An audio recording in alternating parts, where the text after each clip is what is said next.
അബ്ദുസ്സലാം സ്വല്ലം എഴുതിയെന്താ? മലക്കുകൾക്കും ജിന്നുകൾക്കും നമ്മെ സഹായിക്കുവാൻ സാധിക്കുമെന്ന് വല്ലവനും വിശ്വസിച്ചാൽ അവന്റെ വിശ്വാസത്തിൽ ശിർക്കും കുഫ്റും സംഭവിക്കുന്നു.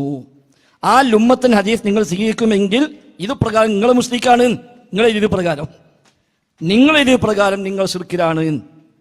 അപ്പൊ എങ്ങനെ ലുമ്മത്ത് പറയാ, എങ്ങനെ വസ്വാസ് പറയാ? നിങ്ങൾ മനുഷ്യന് ഒരു പ്രവേശനമുണ്ട് നിങ്ങൾ പറഞ്ഞാൽ എങ്ങനെ ഉണ്ടാകാൻ പറ്റില്ലല്ലോ. കാരണം അങ്ങനെ പറ്റുന്ന വിശ്വസിച്ചാൽ ശിർക്കായി എന്നാണ്.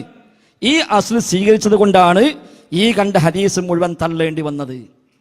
ജിന്നും മലക്കും അഭൗതിക എന്ന് പറഞ്ഞു വെച്ചപ്പോൾ പിന്നെ അഭൗതികമായി അള്ളാഹ് മാത്രമേ സഹായിക്കുള്ളൂ നമ്മൾ പണ്ടേ പറഞ്ഞാണ്. അപ്പൊ പിന്നെ ജിന്ന് സഹായിക്കും വിശ്വസിച്ചാൽ ശിർക്ക്, മലക്ക് സഹായിക്കും വിശ്വസിച്ചാൽ ശിർക്ക്. അപ്പൊ ചോദ്യം, അപ്പൊ സിഹിർ ശൈത്താൻ സഹായിക്കുന്നില്ലേ? ഇല്ല, ഹദീസിലുണ്ടല്ലോ. ഹദീസ് സ്വീകാര്യമല്ല. അപ്പൊ അവിടെ ബദല് മലക്ക് ഇറങ്ങിയെന്നുണ്ടല്ലോ. അത് അംഗീകരിക്കാൻ പറ്റൂല. എന്നാ ഇതിലെഴുതിച്ചു, നിഷേധിച്ചു. ബദല് മലക്ക് ഖുർആൻ പറഞ്ഞ വിഷയം, പക്ഷെ അതിനെ നിഷേധിച്ചു, വ്യാഖ്യാനിച്ച് ഒപ്പിച്ചു. കാരണം എന്താ? അത് ബദല് മലക്ക് ഇറങ്ങിയെന്ന് പറഞ്ഞാൽ അഭൗതികമായി സഹായിക്കിട്ടായി പോവും ഇത് പ്രകാരം. അപ്പൊ ജിന്നും മലക്ക് അഭൗതികമാണ് എന്ന സമസ്തക്കാരുടെ വാദത്തിൽ ഇപ്പോൾ ഉള്ളത്. സമസ്തയും മുജാഹിദ് പ്രസ്ഥാനം പണ്ട് ഏറ്റുമുട്ടിയ ഇവിടെ മുജാഹിദീങ്ങൾ പറഞ്ഞു അഭൗതികം കഴിവ് അള്ളാഹ്ക്ക് മാത്രമേ ഉള്ളൂ, വേറെ ഒരു സൃഷ്ടിക്കുമില്ല. കുഞ്ഞീദ് മൗലവിന്റെ തൗഹീദ് ഇസ്ലാമിന്റെ അടിത്തറ 18-ാമത്തെ പേജ് എടുത്ത് നോക്കി, തൗഹീദ് ഇസ്ലാമിന്റെ ജീവൻ 12-ാമത്തെ പേജ് എടുത്ത് നോക്കി. ഒരു സൃഷ്ടിക്കും ആ കഴിവില്ല, അള്ളാഹ്ക്ക് മാത്രമേ ഉള്ളൂ.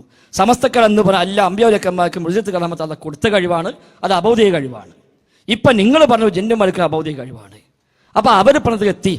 പണ്ട് നെല്ലിക്കുത്ത് മുസ്ലിയാർ ആയത്തോതി പറഞ്ഞു ഒരു മലായകത്ത് എന്ന ആയത്ത് മലക്കിനെ സഹായം അഭൗതികമാണ്. അപ്പൊ അവിടെ ഇപ്പം നിൽക്കുന്നത്. അപ്പോൾ ഒരു ഭാഗത്ത് നിങ്ങൾ ഈ ഖുറാഫാത്തിലേക്ക് ആളെ കൊണ്ടുപോകുന്നു, മറുഭാഗത്ത് ചേവന്യൂസത്തേക്ക് ആളെ കൊണ്ടുപോകുന്നു. അതപ്പം സംഭവിക്കുന്നത്.